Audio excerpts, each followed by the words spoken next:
Namaste. So now let's frame out an answer for the very popular question that cuts across GS2, law optional, political science, whatever it is. But in specifically, since we are studying for the law optional, the question is, do you think that the Indian Constitution is a federal constitution? Now, mind you, post the prelim stage, it's a test of your answer writing capability given the specific language of the question. That is what the UPSC is demanding from you and primarily checking you on as well. So, do you think they're asking your opinion whether it's a federal constitution, whether it's not?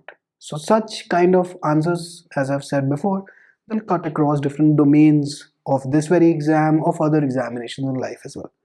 So we need to think, due to shortage of time in the exam, we need to have framed out an answer beforehand, and that is the trick to getting more marks in the law optional. So what do you think?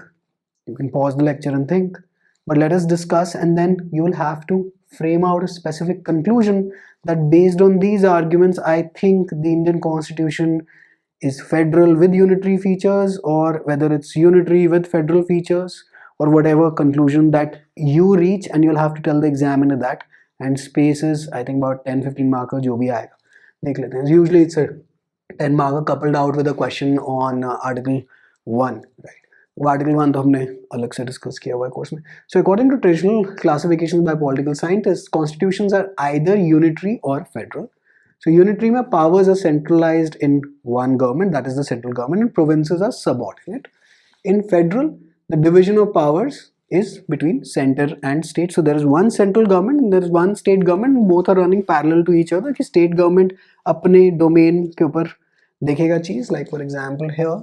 So the state government is going to let's select the pen, is going to choose its own sphere, not choose actually, बस constitution देगी उनको वहाँ पे वो sphere, and you are going to work within this sphere, and the central government is going to be working within this sphere, right? Herein, the central government takes over, the provinces are subordinate. You can classify it in your answer. You can make this sort of a chart, sort of a diagram. Now, where do we fall? In which one of these models are we? So now herein, there is a difference of opinion. So Dr. Ambedkar was quite insistent about this fact, and you have to mention this in your answer. You have to take the name of Dr. Ambedkar, that we are a federal constitution despite provisions to override the state's powers. So the critics have said primarily Mr. K.C. Vere, इस नाम के बिना आप ये answer पूरा नहीं करेंगे. That nobody, you are not a federal constitution, you are a quasi-federal. What do you mean by quasi-federal? Quasi is not exactly. So for example, presume that I am shooting this lecture on a phone. It isn't exactly a camera, but it works like a camera. What is a quasi-judicial body? So it is not exactly a judicial body, as in it isn't exactly a court, but works as a court, sort of a mini sort of a court. For example, railway tribunal.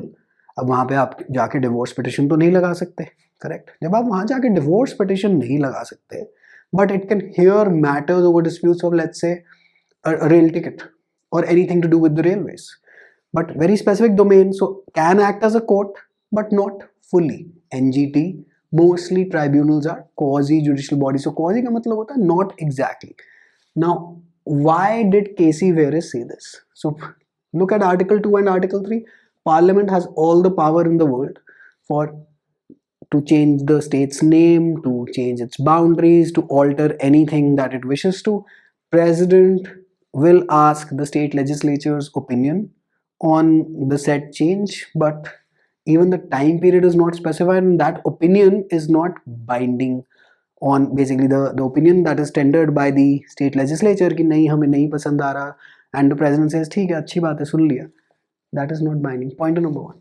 Pointer number 2, the emergency provisions in which the center completely takes over the state's domain. Pointer number 3, there are several other provisions as well. Article 249, अभी जरा हम इस पे दोबारा in depth देखते हैं. Pointer number 4, governor.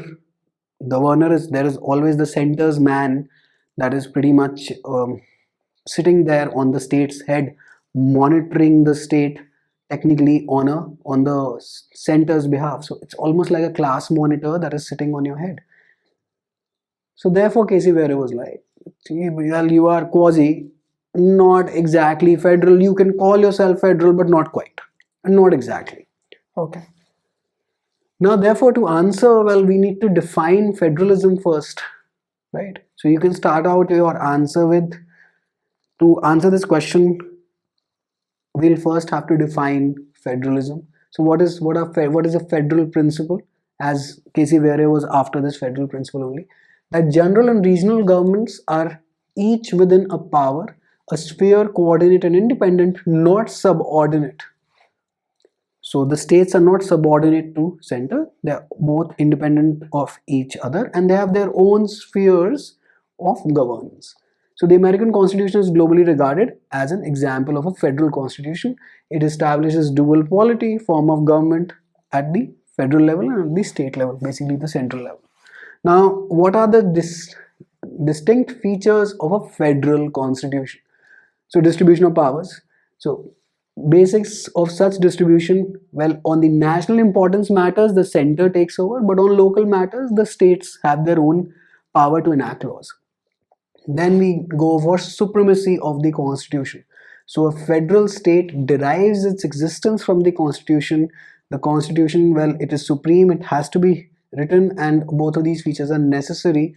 That there, in his book, basically Casey Vere, the federal government, his work basically, he said all of this. And the power, whether it's executive, आपकी legislative, judicial, it all has to derive out from the constitution. So the state exists thanks to the constitution. So constitution reigns supreme and constitution is the primary source of the structure of distribution of powers. आपके पास जो power है, चाहे वो legislative हो, executive हो, judicial हो, it exists thanks to the constitution in case your constitution is federal in nature. Then there is written constitution. So federalism is impossible without a written constitution, otherwise center will overpower, because these are complicated contracts between the center and the state, that I'll do this, you'll do that. So they have to be properly defined in a written constitution. And then it has to be rigid.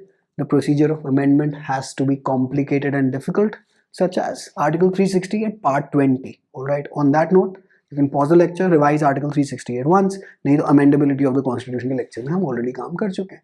Authority of the court. So judiciary is the final interpreter of the constitution. The interpretation of the constitution is not up to any government.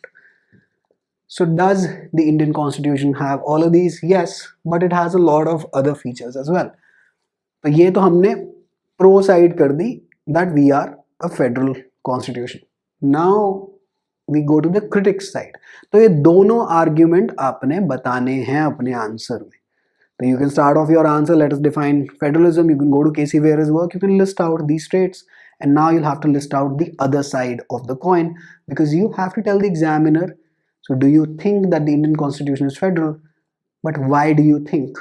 एक line में तो answer है, हाँ, I think it is federal. It is almost like वो Pythagoras theorem, prove the Pythagoras theorem. तो student board पे जाता है, it's an old joke कि I agree with Pythagoras, I don't need to prove it. तो वो वाला काम तो हमने करना नहीं, otherwise our ear will go down the drain. So there are other features due to which scholars hesitate to call it federal.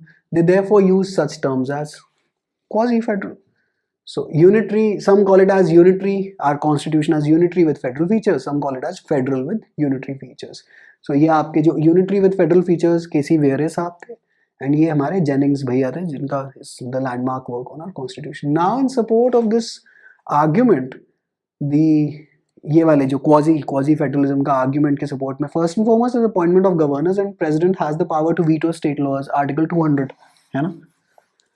Article 249, parliament can legislate in national interest. Great. Parliament's power under article 2 and 3, as I've told you, alter the state, change the name, all is up to the parliament. Emergency provisions, this is the primary cause, but this also has a very different perspective that you can give to the examiner for you to fetch higher marks, and I'm just coming to that. So another counter was, and this is a beautiful counter that has been given by Dr. V.N. Shukla, that even Canada, Australia and USA, the constitution, because Casey Vere is after our life कि जी USA की constitution देखो वो कितनी federal है, आपको अपने आप को federal बोलने के लिए वैसा बनना पड़ेगा. Not exactly, not quite. So even Canada, Australia, USA during World War II, the power of the Union government was enlarged despite there being no provision in their constitution. So it is a merit of our constitution that it visualizes contingencies and prepares for all contingencies and makes it express, as in gives us express provisions, because our constitution was written after these world wars. We had already seen what happened in USA already, so we were better prepared. So therefore we introduced the emergency provisions, very express provision, which the US constitution doesn't have expressly, but they have enlarged their powers in the Second World War. So we just were looking out very clearly and very concisely. यहाँ पे अपना जो हम काम कर रहे थे, so why are we in criticism? Why are these guys always criticizing us? Because our constitution actually is a better version of theirs. So we are federal in peacetime, and behavior of each constitution, whether unki ya hamari, changes during war, etc. So you can argue that India's constitution is federal and American constitution is more federal, right? Please do write, तो ये comparative वाला भी आपका काम यहाँ पे हो गया. Indian constitution was framed after world wars and difficult times, whereas US's constitution was not. Well, the standard that has been chosen by Casey Ware. So our constitution, therefore, I think, वो जो question का answer end करने के, therefore I think our constitution is neither purely federal, neither purely unitary. We are federal with unique safeguards, right?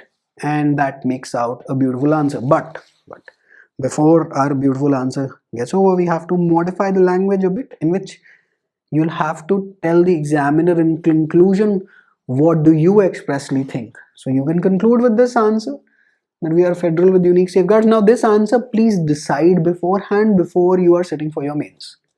This has to be set in stone somewhere in your notes and in your mind, that if this question shows up, I am going to be writing this. Because otherwise you will take too much time to think, and समय तो है ही नहीं ना हमारे पास. That is the entire thing, right? तो ये सारे pointer लिख के एक साइड आप प्रेजेंट करेंगे फॉर फेडरलिज्म, एक साइड आप अगेंस्ट क्रिटिसिज्म वाली प्रेजेंट करेंगे, और उसके ऊपर से आप एक कंक्लूजन निकाल देंगे. Therefore I think the Indian constitution is neither purely federal, neither purely unitary, but this is my view and you are completely free to write your own conclusion. It's absolutely okay. So I've taken this obviously from a book, but usually मैं आपको क्या बताऊँ, competitive exam में don't get too over creative, because पहली बात, जो copy check कर रहा है उसमें शायद उतनी creativeness है नहीं.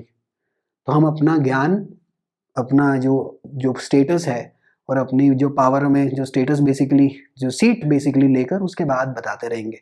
क्योंकि कभी कभार वो सामने वाला पढ़े ही ना, तो हमने इतनी ज़्यादा ओवर क्रिएटिव आंसर लिख दिया जिसको उसके सर के ऊपर से फ्लाइट चली गई और हमारे नंबर कम हो गए, तो हमने वो गेम खेलनी क्यों है, हमें अपना नुकसान नहीं कराना.